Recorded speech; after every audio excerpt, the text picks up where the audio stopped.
Hi, everyone. This is Rich Berliner from Charged Up, and I'm really honored to be here today with Jenifer Yokley from Blink.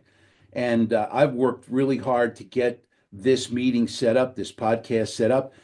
We worked through their media contact, and I want to tip my hat to Paul who got this set up. But Jenifer, thank you so much for being here on the podcast with me today. Um, Jenifer Yokley is the Chief Marketing Officer from Blink. So, good morning, Jenifer, and welcome, and thank you for being here. Good morning, Rich. Thank you so much for having me.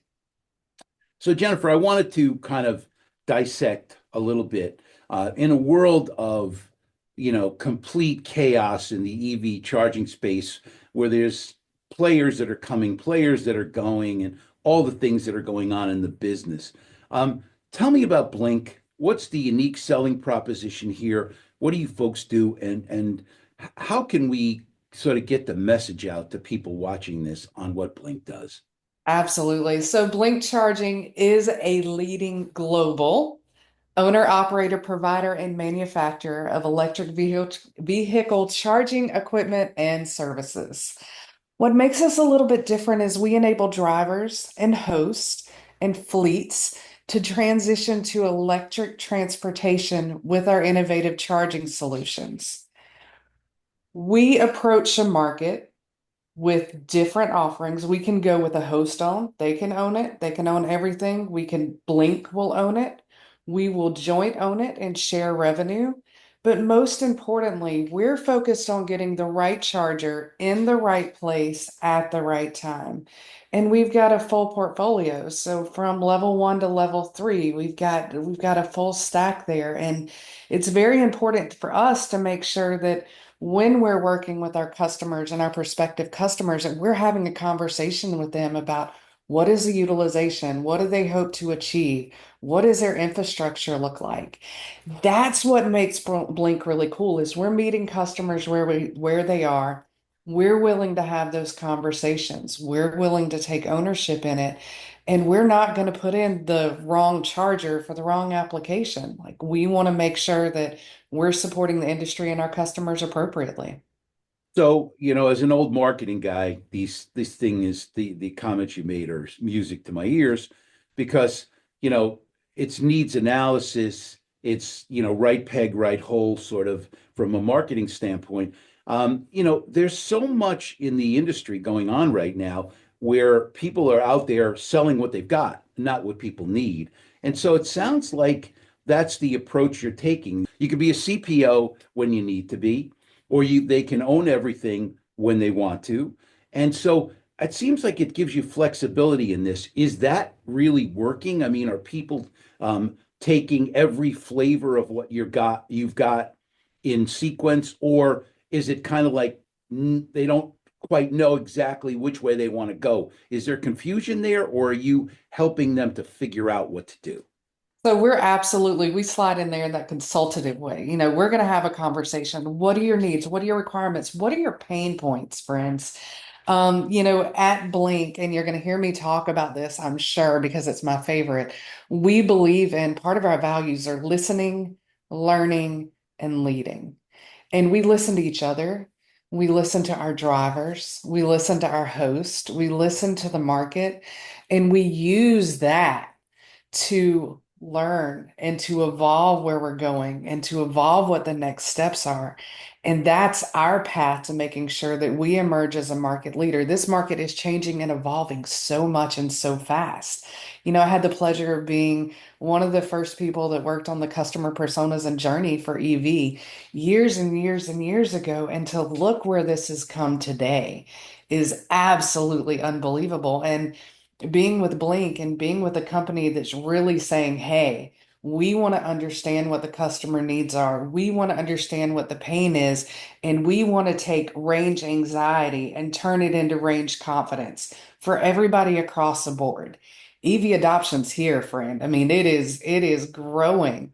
And unfortunately, it got a little bit politicized, but at the end of the day, people are going to pick the car that they want, whether it's EV, whether it's an ICE vehicle. It doesn't matter. We've got to stop the political conversation and really look at what are the drivers preferring and how do we enable that infrastructure. Yeah, and I get that. So interestingly enough, we did a piece in last week's newsletter, and it got as close as I think I've ever gotten to viral on LinkedIn.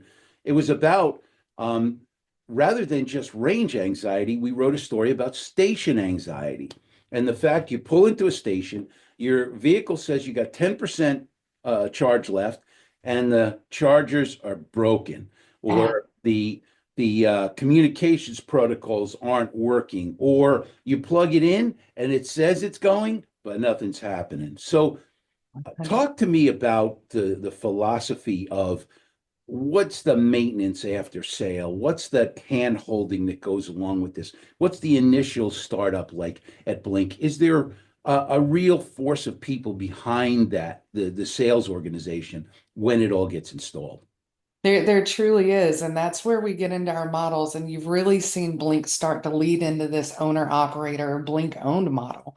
Then we have all the ownership of keeping these stations up and running. We have these amazing teams that are working every day to catch up and move us forward and, make sure that our chargers are working. And we've got robust maintenance programs in. We've partnered with third party to make sure we can get replacement. The challenge in the market is a legacy equipment that's sitting out there that just doesn't work. You drive up to chargers every day that have charging heads that aren't even CCS, like there. You've got stuff that you can't use. You've got cut cords. You've got vandalized equipment. You've got communication issues because they're in parking garages and it's trying to cellular communicate. I mean, it's sometimes it's a nightmare as an EV driver, but then you've got all these great companies that are working together to really fix that. And that's why Blink's leaning into that owner operator. That's why we're leaning into that Blink own is we want to make sure when you drive up, you're having a great experience.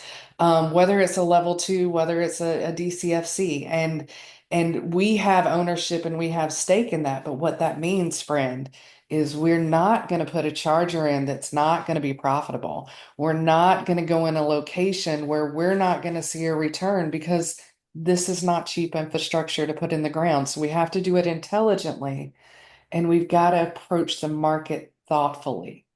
We've got a lot of catching up to do as an industry to make sure that we're meeting the customer needs and we're committed to doing that.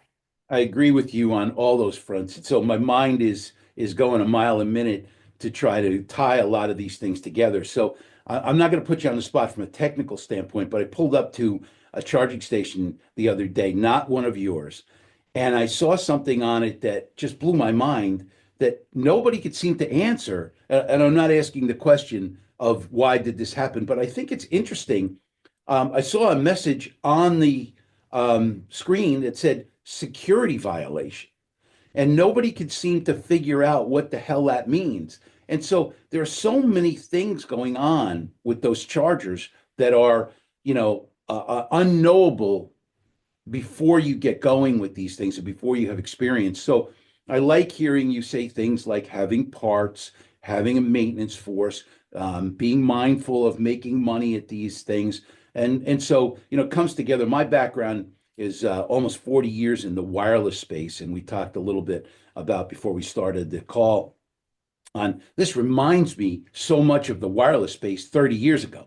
It was a carrier in every county. Half the equipment didn't work on somebody's system. There were two different methodologies, like we're having with the cord issues now. And so, after 40 years or 35 years, it all worked itself out. You've got three carriers, fourth maybe coming. And that's what happened. That's what's going to happen, in my view, in the EV charging space. There will be consolidation, and I'm hopeful that a company like Blink, is one of the survivors. What's the pathway to profitability and to really breaking out of this infancy that we're in for Blink? What's the next moves that you want to make? Yeah, it's really Blink experienced tremendous growth. We're the third leading provider here in the United States. We're a leading provider globally. We do have a global footprint. And man, this market is it's crazy and it's evolving and it is consolidating and players are dropping out. Players are dropping out globally. Our approach to the market is we understand that we've got to be in the EV space and we need to support the EV space. But what does that do? What does that mean in a bigger picture? How do we play into the energy independence game? How do we partner? How do we collaborate with other folks in the industry to bring innovative thoughtful solutions to the market? And we've made some of those announcements. We're going to be making more of those announcements. Um, we are continuing to expedite the growth of our Blink-owned DC fast chargers in attractive locations because we get to benefit from the significant charging demand and the growth that's happening in the US. That's part of our path to proper profitability. We're prioritizing services and recurring revenue streams as we invest in our future growth. Our network fees in 2024 generated around $8.7 million. That's massive. And it is a high gross margin revenue because it's network fees, right? You invest once and then you realize that. So that's the type of revenue we're looking at. We're exploring new solutions for energy independence. We just talked about that. We talked about the announcements. We look at this industry and this landscape as the opportunity. This is the opportunity to demonstrate our resilience and to position Blink to be the best run charging company in the industry. And that's what we're striving to do. We're not perfect, but man, we're working on getting there. We want to be the best. Gotcha. That's how we get to profit. So, one of the things that we do is we write stories about topics. We're not promoting companies per se. We're not being paid to, hey, look at that.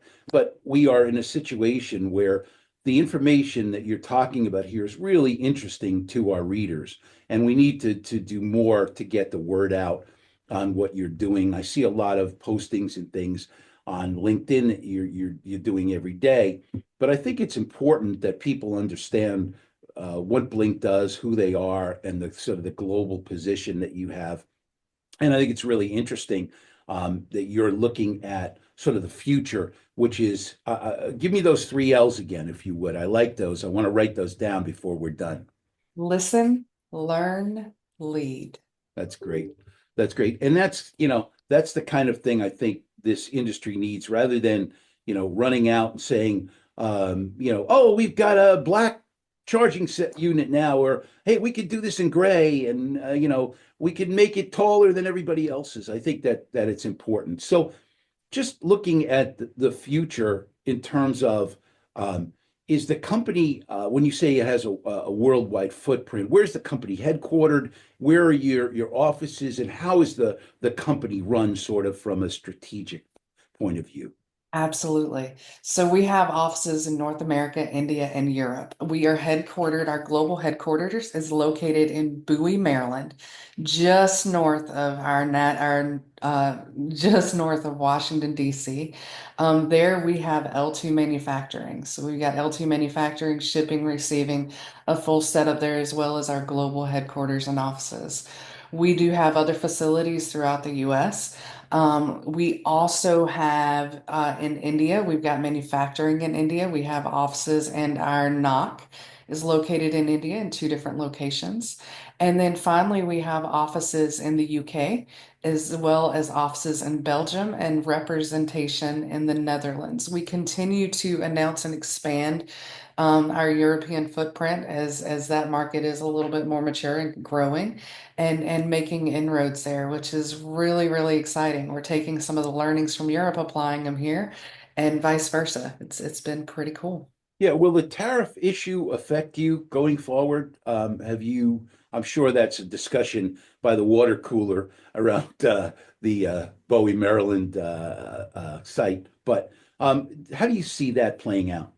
Absolutely. So tariffs, we've looked at it really, really carefully, and we have minimal impact because we are made in American compliant, because we have manufacturing in India. We've seen that we may see an increase of around $250.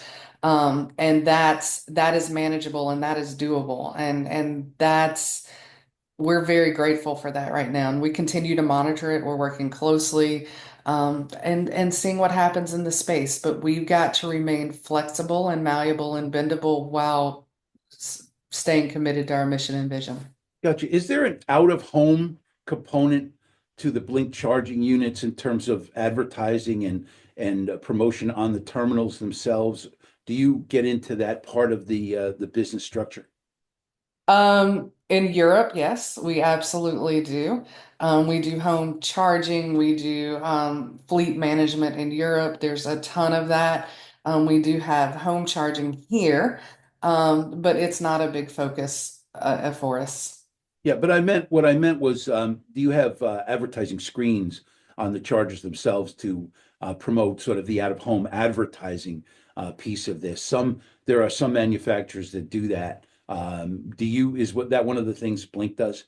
We do have that available in our portfolio, and we do use that in instances where it's needed.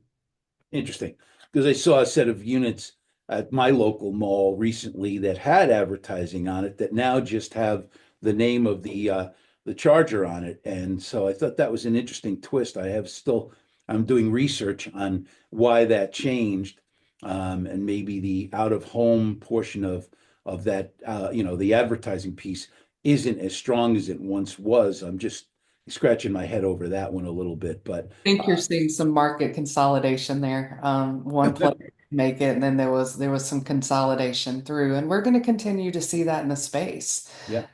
Players drop out every day, and we're gonna find creative ways to tackle this market and really take it by storm. Good. So are you headquartered out of Bowie, Maryland yourself? I am headquartered out of Bowie, Maryland, but I am located down in North Carolina, just right in Raleigh. Gotcha. I could tell that little bit of Southern accent there, and Yep. that tipped it for me. So I would love to come down and visit the plant at some point in time. I hope that's something we might be. Oh, we would love to have you. That Absolutely. would be great. I can't wait to see. I've never really stepped foot in one of those sort of factory situations, so I'd like to do that. So Jenifer, it's been great talking with you today. I think we've covered all the topics that I wanted to. I hope we've covered everything that you wanted to, because I think there's an important message here on you deal with companies that have structure, deal with companies that have financial footing, and deal with companies that are global. I think is a good message. And let's go back to the three L's. Let me make sure I listen, learn, lead. Have I got those right? You nailed it. Great. Jenifer, thanks so much. You've nailed it today too. And thank you for being with me on our podcast. This is Rich Berliner from Charged Up. Thank you, Jenifer Yokley, for being with me today from Blink. Thanks Thank everyone for watching.